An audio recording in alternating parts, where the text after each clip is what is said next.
This video will cover the requirements for any service availability data source.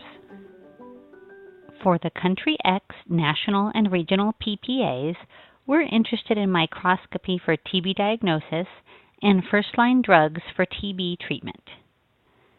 A data source you use for the service availability metrics may be the same as the data source for the number of facilities metric in some situations. Your number of facilities data source should include all facilities in the country or area of interest. If it also includes variables on service availability, then that is all you need. However, in the case of the fictional Country X, there is no single data source that includes all health facilities in the country and contains variables on TB service availability. And this is a pretty common situation. So we're going to look at separate data sources as shown in this video. Let's begin with our data source containing TB diagnostic facilities, called diagnosis.csv. This file is made to emulate records from a national TB program's lab database. Other common data sources for service availability include the Service Provision Assessment, or SPA, and the Service Availability and Readiness Assessment, or SARA. Looking at this file, we of course observe that it is a CSV file, and I can verify that it has been saved with UTF-8 encoding. Each line represents a health facility, so this is the raw data we need. We have columns for health sector and facility type. We also have columns for TB diagnostic services, including SSM for sputum smear microscopy. And this is all we need for a national level PPA for Country X. If we wanted to include GeneXpert as a second diagnosis metric, we could use this data source for the second diagnosis metric as well.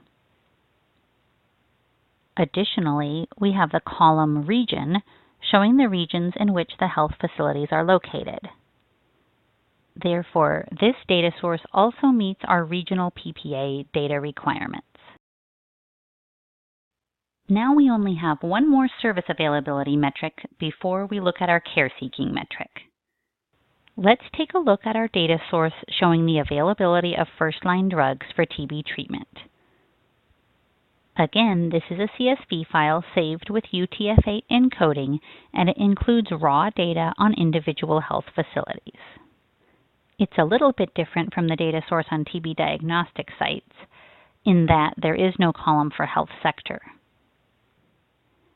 However, if we look closely at the column for facility type, we see that this information on the health sector is included along with the facility type, just as it was for the DHS care-seeking data.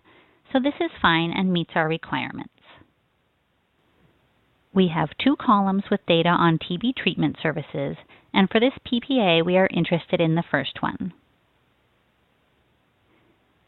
In this case, just like with TB diagnosis, the presence or absence of the service is indicated with yes/no values. This works just fine.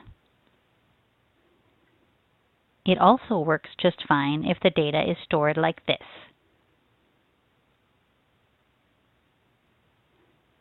Either way, when you get into the PPA wizard, you will select the column or columns with the data on the services you need and the values indicating that the service is present.